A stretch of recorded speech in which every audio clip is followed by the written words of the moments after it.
Bore da iawn i chi gyd, a chroeso cynnes iawn i'r gwasanaeth, a blwyddyn i ddau i chi hefyd.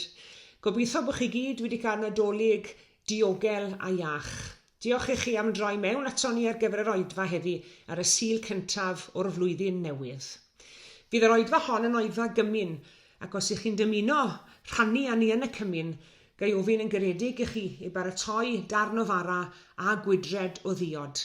Ac fe gewch chi gyfle i wneud hynny nawr wrth i ni wrando ar ein hemyn cyntaf. Ac i ni'n troi at un o ymynwyr mawr yr ardal hon, ardal Bro Myrddin, ar gyfer yr emyn cyntaf, sef David Charles, rhagluniaeth fawr y nef. Croeso cynnes i chi gyd.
Wedi Iesu gael ei eni ym Methlehem Jwdea, yn nyddiau'r brenin Herod. Daeth sêr ddiwyniaid o'r dwyrain i Jerusalem o holi, ble mae'r hwn anwyd ti fod yn frenin yr Iddewon. Oherwydd gwelsom i seren ef ar ei chyfodiad, a deithom i'w addoli. A phan glywodd y brenin Herod hyn, cythriddwyd ef, a Jerusalem i gyd gydag ef. Galwodd ynghyd yr holl brif offeiriaid ac ysgrifenyddion y bobl, a choli ganddynt ble'r oedd y Meseia i gael ei eni. I hateb oedd y Methlehem Jwdea, oherwydd felly yr ysgrifennwyd gan y proffwyd, a thithau Bethlem yng ngwlad Jwda, nid y lleiaf wyt ti o lawer ymysg tywysogion Jwda. Canis ohono ti y dew allan ar weinydd a fydd yn fugail ar fy mhobol Israel. Yna, galwodd Herod y sêr ddiwyniaid yn ddirgel eto, a holodd hwy'n fanwl pa bryd yr oedd y seren wedi ymddangos. Anfonodd hwy Fethlen gan ddweud, ewch, a chwiliwch yn fanwl am y plentyn, a phan fyddwch wedi dod o hyd iddo, rhowch wybod i mi, mwyn i minnau hefyd fynd a'i addoli. Wedi gwrando ar y brenin eithant ar ei taith, A dyma'r seren a welsant ar ei chyfodiad yn mynd o'i blaen, hyd nes iddi ddod ag aros uwch lawr man lle roedd y plentyn. A phan welsant y seren, yr oeddent yn llawen dros ben. Deithant i'r tŷ a gweld y plentyn gyda Mair ei fam. Syrthiasant i lawr a'i addoli, ac wedi agor i trysorau, offrymasant iddo anrhegion, aur, a thys a myr. Yna, ar ôl cael ei rybuddio mewn breuddwyd i beidio dychwelyd at Herod, eithant yn ôl i'w gwlad ar hyd ffordd arall.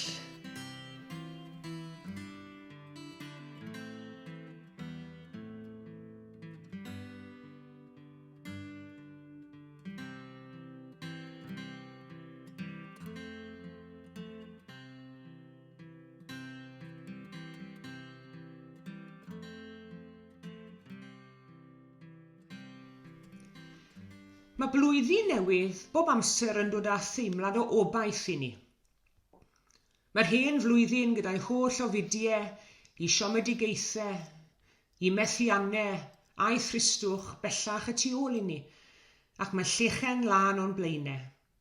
Yr hen wedi marw a'r newydd wedi enni. Fel arfer ac o dan amgylchiadau arferol, fe fydden ni'n croesawu'r flwyddyn newydd gan ryw bartion mowr a chanu a dawnsio. Ac eto mae yna ryw deimlad eleni, ein bod wedi croesi trothwy'r flwyddyn newydd ac ein bod ni wedi croesawu blwyddyn newydd. Mae ryw deimlad bod y cyfan yr un peth rhyw fodd. Mae hynny'n arbennig o wir yn dywi am y flwyddyn newydd hon. I ni gyd yn gwybod nad oes gan Covid-19 unrhyw ymwybyddiaeth o gwbl i'r ffaith i bod hi'n flwyddyn newydd, nac unrhyw gydymdeimlad chwaith. Ac bod ni'n trio'n gorau dimlo bach mwy gobeithiol a ddechrau 2021 nac yr oedden ni ar ddiwedd 2020, eto mae realiti bywyd yn medru chwalu ein gobaith ni. Yn ogystal â effeithiau difrifol y pandemig ar ein byd, mae llawer o bobl hefyd yn cario pryderon a phoenau personol o'r hen flwyddyn a thros drothwy'r flwyddyn newydd. Rhai yn ymgodymu a gorfod gwneud penderfyniadau pwysig yn ei gwaith a fydd yn effeithio'r les i gweithwyr. Rhai yn brwydro gyda iechyd meddwl yn sgil effeithiau'r cyfnodau clo.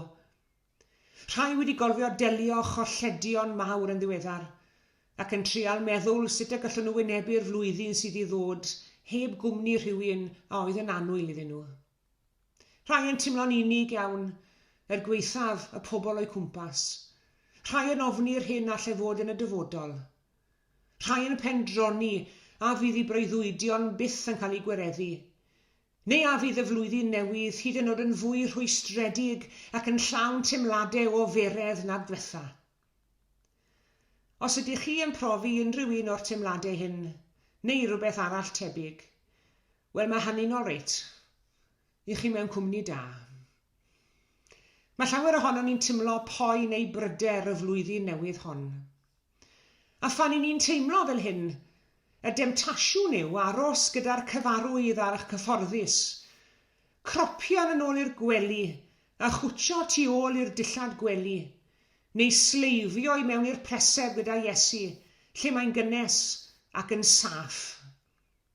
A demtasiwn yw aros lle'r un ni, oherwydd ein bod ni'n teimlo'n saffach fanna. Ond ymhen ychydig ddyddiau, ar y 6 o Ionawr i fod yn fanwl, fe fydd hi'n wyl yr ystwyll, gwyl gyda'i phwyslais ar olau yn tywynu yn y tywyllwch.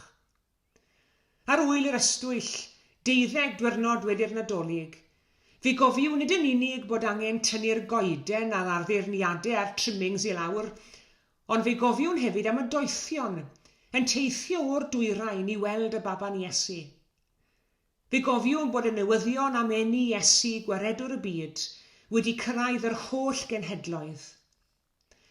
Ac mae neges yr wyl yn ein hatgoffa ni bod bywyd yn mynd yn ei flaen, bod dechreuad newydd ar y gorwel, bod ffyrdd newydd yn ymddangos o'n blaenau ni, ffyrdd newydd a fydd yn mynd â ni os i ni'n dewis i dilyn, i anturiaethau newydd, heriau newydd, cyfleoedd newydd i fod yn bersonau mae Duw eisiau ni fod. Mae'r ystwyll yn ein hatgoffa ni bod bywyd yn mynd yn ei flaen, bod bywyd yn bwrw ati, fod bywyd yn parhau, hyd yn oed wrth i flwyddyn ddod i ben ac un arall i ddechrau. Ac mae ymweliad y brenhinoedd, neu'r doethion, neu'r sêr ddiwyniaid, dywisiwch chi pa enw sy'n well gyda chi ar eu cyfer nhw, mae hymweliad nhw ar baban Iesu yn ddarlun bod bywyd yn mynd yn ei flaen. Ond pwy oedd y doethion yma? Wel, o'n nhw siŵr o fod yn ddynion digon disgedig. Mae'n debyg taw siryddwyr o'n nhw o'r dwyrain, o Persia neu Babylon, Iran ac Irac heddi. Ac roedd y siryddwyr hyn yn credu bod yr ateb i'w gael yn y sêr, bod tynged y ddynoliaeth wedi ysgrifennu yn y sêr. Wi'n nabod ambell i berson sy'n credu hynny heddi hefyd. Bobl sydd oedd agor bapur newydd neu gylchgrawn yn troi at yr horosgop. A phryd nad ydych chi'n credu yn y sêr neu beidio, fydden ni'n barod i fentro dweud bod pob un ohonoch chi fel finne yn gwybod beth yw ein arwydd astrolegol. Mae'r sêr yn cael mwy o ddylanwad arno ni nag ydyn ni'n barod i gyfaddau. Ond bod gan y sêr ddiwyniaid neu'r doethion ddiddordeb mawr yn y sêr eto, o'n nhw'n credu bod nerth y tu hwnt i'r byd hwn yn dylanwadu ar ddigwyddiadau dynol. Nawr mae traddodiad yn dweud wrthon ni bod 3 gŵr doeth, ond yw'r Beibl ddim yn dweud hynny. Fe adroddir bod y doethion wedi cyflwyno 2 rhodd, ac felly i ni wedi cymryd yn gyniataol, mae ond 3 gŵr doeth oedd, ond gallai fod dwsin ohonyn nhw. Yn yr oesoedd canol fe rhoddwyd enwau i'r 3, Caspar, Melchior a Belthasar, ond maen nhw'n ddi-enw yn y Testament Newydd. Mae Mathew yn cofnodi'r hanes yn ei efengil am 3 a orchmynwyd gan y brenin Herod i deithio i chwilio am Iesu. Herod, mae clywed i enw'n unig yn hala ias lawr ein cefnau ni. Y brenin di-dostur a oedd yn barod i wneud unrhyw beth mwyn diogelu orsedd. Iesu Grist, baban bregus a diamadferth, sy'n cael ei adnabod fel brenin y brenhinoedd. Y doethion sy'n cael ei galw gan Herod i ddarganfod lle roedd y brenin yr Iddewon i gael ei eni. Mi roedd Herod yn ofni. A dyna beth sy'n mor ryfeddol am y stori hon. Meddyliwch, y brenin yn ofni'r baban. Mae'r doethion o'r dwyrain yn chwilfrydig yn anturus yn ifydd i'w galwad, heb geisio unrhyw anrhydedd iddyn nhw hunain o gwbl. Maen nhw'n cyrraedd y preseb, maen nhw'n plygu, maen nhw'n darostwng o flaen y baban Iesu ac yn cynnig rhoddion gwerthfawr iddo fe. Maen nhw'n plygu o'i flaen fel gweision ac nid fel brenhinoedd. Nid fel pobl oedd yn credu bod nhw'n well na phawb arall, ond o'n nhw'n dod at Iesu'n isel yn ostyngedig. Ac yn hynny o beth, maen nhw'n rôl fodelau ardderchog i ni. Ar ôl cynnig i'r rhoddion, maen nhw'n sylweddoli'r perygl o ddychwelyd at Herod, ac yn gadael am ei gwlad ei hunain ar hyd ffordd arall. Dydyn nhw ddim yn aros yn diogelwch y preseb. Maen nhw'n mynd adref yn syth, a hynny ar hyd ffordd arall. Ffordd newydd, ffordd wahanol, ac nid yn unig hewl gwahanol mwyn osgoi'r brenin Herod, ond ffordd o feddwl a ffordd o fyw wahanol hefyd. Symud ymlaen bu hanes nhw, symud ymlaen a chario ymlaen a'u bywydau. A dyna'r neges i ni hefyd dwi'n credu. Hynny yw, dim ond man i oedi ar daith ffydd yw'r preseb. Ac y gall llonyddwch y preseb ein cyffwr ni'n ddwfn iawn iawn. Ni all preseb ein traws newid. Bwrw ati deithio gyda Christ sydd yn gwneud hynny. Wrth i ni gychwyn ar y flwyddyn newydd hon yn ein hanes ni, a chychwyn arni yn ysbryd yr ystwyll, mae realiti bywyd yn symud ymlaen hefyd. A chwestiwn teg i ni ofyn yw, sut allwn ni symud ymlaen? Mae Eseia'n annog pobl Israel. Cod, disgleiriwch, oherwydd mae eich goleuni wedi dod. Doedd ddim rhaid iddyn nhw fynd mewn tywyllwch mwyach, na'n unne chwaith. Codwn a disgleiriwn. Codwn, dechreuwn eto.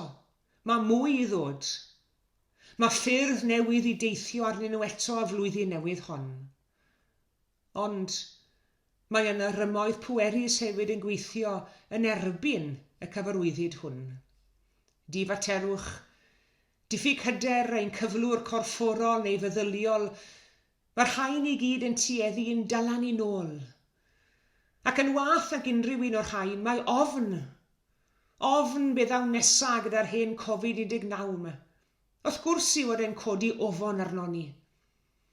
Ac mae ofon yn gallu'n hatal ni rhag gwneud cymaint o bethau yn diwe. I ni'n mentro i'r flwyddyn newydd hon braidd yn grynedig a dweud y lleia, ac yn estyn yn ofalus i afel yn llaw Duw, i gydion a ddiwydion Duw. Yn union fe petai ni'n troedio ar lyn sydd wedi'r rhewi, a dydyn ni ddim cweit yn siŵr beth yw trwch yr ia, a fydd e'n ddigon i ddal ein pwysau ni. Wel, o gydion llaw Duw, fe fydd ein cryndod yn dofi, a'n hofne'n distewi ac yn tywelu. Mae Duw wedi addo yn cynnal ni waith beth. Peidiwn â chropian ar ei addewidion, fel petai nhw'n mynd yn rhy fregu sy'n dal ni fyny. Safwn arnynt a phwyswn arnynt yn hyderus, gan mae addewidion Duw i nhw. Mae'n flwyddyn newydd. Gadewch i ni godi a dechrau arni, a philydru goleuni Duw i'n byd ni. Gweitha'n hofnau, y mae gennym hyder yn ei gwmni ef.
Mae croeso i bawb sydd yn caru'r arglwydd Iesu ac yn ei dderbyn yn arglwydd agweredwr i ymuno ni wrth i ni rhannu'r bara'r gwyn hwn yn awr.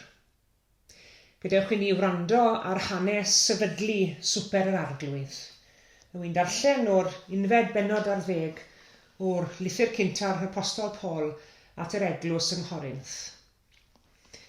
Oherwydd fe dderbyniais i oddi wrth yr arglwydd, yr hyn hefyd a draddodais i chwi, i'r arglwydd Iesu yn nos y bradychwyd ef gymryd bara, ac wedi iddo ddiolch fe'i torodd y dywedodd, hwn yw fy nghorff sy'n cael ei dorri er eich mwyn chwi. Cymerwch bwytewch, gwnewch hyn cof amdana i. Yr un modd hefyd fe gymerodd y cwpan ar ôl swper gan ddweud, y cwpan hwn yw'r cyfamod newydd yn fy ngwaed i. Gwnewch hyn bob tro yr yfwch ef, cof amdanaf.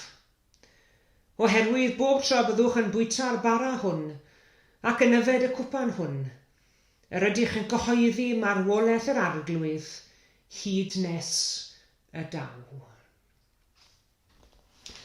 Gawn ni weddio gyda'n gilydd. Ein tad yr hwnnwyt yn y nefoedd, arglwydd amser. Fe ddiolchwn i ti am y flwyddyn newydd hon. Diolch arglwydd am gyfle i gamu fewn i'r flwyddyn newydd yn dy gwmni di. Ac bod yn weld a phreseb Iesu a Methlem yn brofiad melys iawn i bob yr un ohono ni. Helpa ni arglwydd i adael y preseb, ac i gerdded i fewn i'r flwyddyn newydd hon, a hynny ar hyd ffordd arall fe nath y doethion gynt. Ffordd arall o feddwl, ffordd arall o fyw, ffordd arall o weithredu, gyda rhyw sioncter newydd yn ein cerddediad ni, ac ystyr newydd i'n bywydau, o fod wedi bod wrth breseb yr arglwydd Iesu. A fel arfer arglwydd pan mynd ni'n wynebu blwyddyn newydd i ni'n llawn gobaith ac i ni'n llawn bwrlwm a llawenydd a llawn cyffro. Ond mae'r flwyddyn newydd hon fel sef ychydig bach yn wahanol o dad, oherwydd fod yna ofid a phryder yn ein hamgylchynu ni.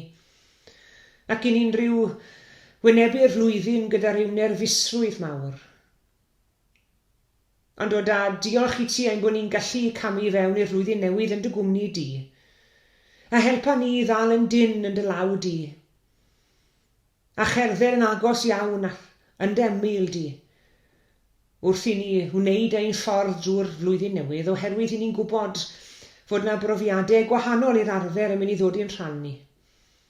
Profiadau fydd yn peri gofid i ni, temptasiynau a dylanwadau, a phob peth arall all fod ar ein llwybrau. A na wneud i'n atgoffa ni arglwydd, nad oes rhaid i ni ofni'r un gelyn, ond i ni rhodi ond y gwmni di. Dilyned y gariad ni bobman felly, doed air atom ym mhob lle, a dylanwad arnom drwy dy lan ysbryd ym mhob digwyddiad. Ac yn awr arglwydd y mae ein llwybr ni yn ystod y munudau nesaf yn arwain i Galfaria. Ac fe rhodiwn ni yr llwybr honno mewn meddwl ac ysbryd, wrth i ni gyfeirio'n calonnau a'n meddyliau tuag at Galfaria.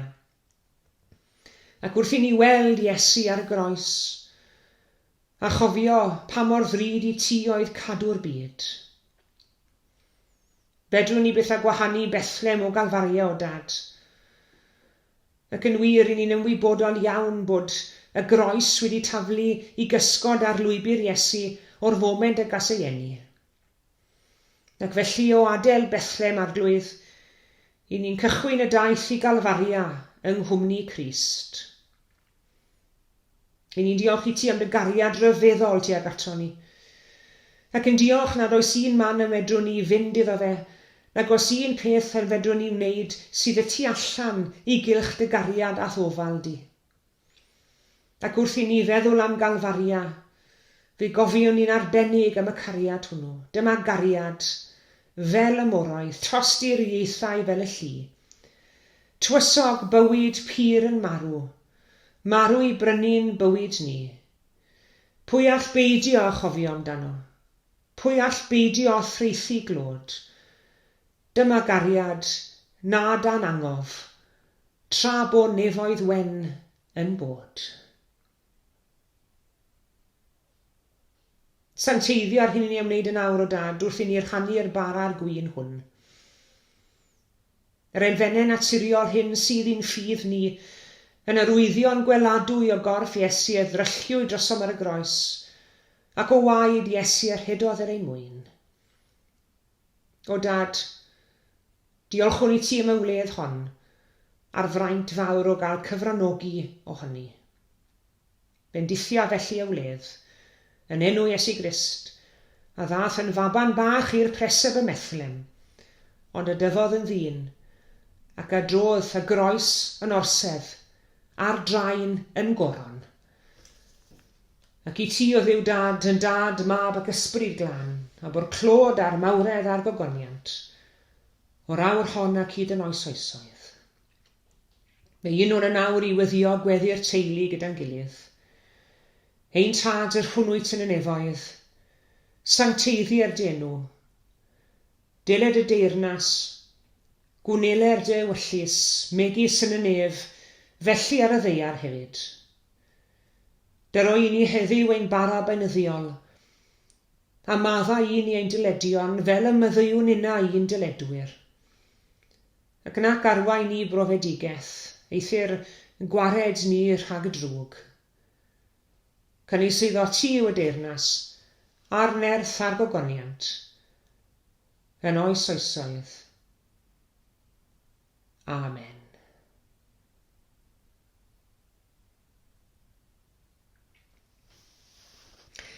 Yr arglwydd Iesu yn nos o brydychwyd ef a gymrodd fara, ac wedi diolch i Dduw amdano fe'i torodd a dywedodd, hwn i fy nghorff sy'n cael ei dorri er eich mwyn chwi. Cymerwch bwytewch, gwnewch hyn cof amdana i.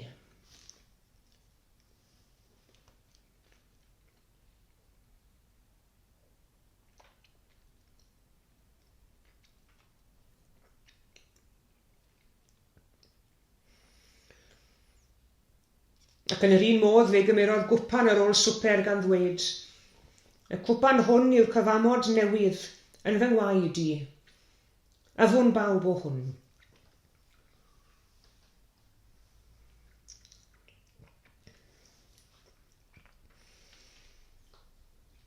Oherwydd bod tro byddwch yn bwyta'r bara hwn, ac yn yfed y cwpan hwn, yr ydych yn cyhoeddi marwolaeth yr arglwydd, hyd nes y daw. Amen.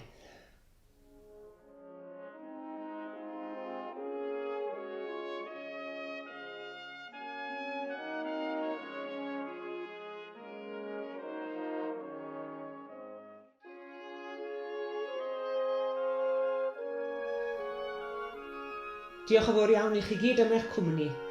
Tan y Sul nesaf, cadwch yn ddiogel ac yn iach. A gras sy'n harglwydd Iesu Grist a chariad Duw, a chymdeithas yr ysbryd glân, a fyddo gyda ni oll. Amen.